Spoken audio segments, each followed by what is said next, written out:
Gym ఇస్తున్నారండి and కింద grocery store ఇస్తున్నారు, ఫార్మాసిటికల్ ఇస్తున్నారు. సో మనకు స్కైలా స్విమ్మింగ్ పూల్ అనేది ఇస్తున్నారు, బ్యాంకెట్ హాల్ ఇవన్నీ ప్రెసెంట్ మన క్లబ్ హౌస్ లో ఇవి ఇస్తున్నారండి. అదే విధంగా కనెక్టివిటీ పరంగా వస్తే మేజర్ చూసుకోవాల్సింది ఏంటంటే హౌస్ కట్టడం గొప్ప కాదు, దానికి వచ్చిపోయే రోడ్ అనేది మనకు చాలా ఇంపార్టెంట్. మన వెంచర్ ముందే బస్ కనెక్టివిటీ తోటి 100 ఫీట్ రోడ్ ఉంది. వరంగల్ హైవే జస్ట్ 5 మినిట్ జర్నీలో Warangal highway main road highway ఉందండి. అదే విధంగా ఎయిమ్స్ అండ్ పోచారం ఇన్ఫోసిస్, అదే విధంగా మన సైట్ నుంచి MMTS 5 మినిట్స్ డ్రైవ్ లో ఉంది. గట్కేసర్ MMTS కూడా మనకు చాలా దగ్గరలో ఉందండి, ఆల్రెడీ రన్నింగ్ అవుతుంది అక్కడ ఈ ప్రెసెంట్. సో కనెక్టివిటీ పరంగా ఈ వెంచర్ కి రానికి చాలా ఫీజిబుల్ గా ఉందండి. సో మీరు ఇక్కడ ఈ ఇన్వెస్ట్మెంట్ చేయాలంటే స్క్రీన్ పైన కనబడుతున్న నెంబర్ కాల్ చేసి పూర్తి డీటెయిల్స్ తెలుసుకోగలరు.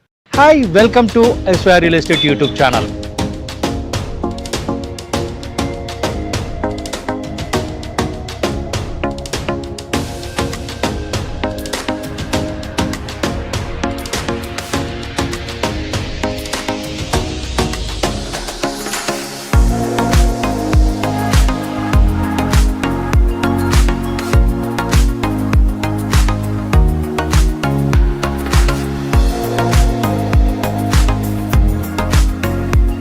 హైదరాబాద్ నుంచి వరంగల్ వెళ్లే దారిలో మనకు ఉప్పల్ తర్వాత గట్కేసర్ మనకు ఎగ్జిట్ నెంబర్ 9. దాని తర్వాత మనకు వచ్చేది ఔషాపూర్ తర్వాత మనకు బీబీనగర్ లో అతిపెద్ద మెడికల్ ఇన్స్టిట్యూట్ సెంట్రల్ సంబంధించిన ఎయిమ్స్ అనేది ఆల్రెడీ ఎస్టాబ్లిష్ అయ్యి ఆల్రెడీ వర్క్ రన్నింగ్ అవుతుంది. ఆ ఏరియాలో ఇప్పుడు ఈ ఏరియాలో మనకు రెసిడెంట్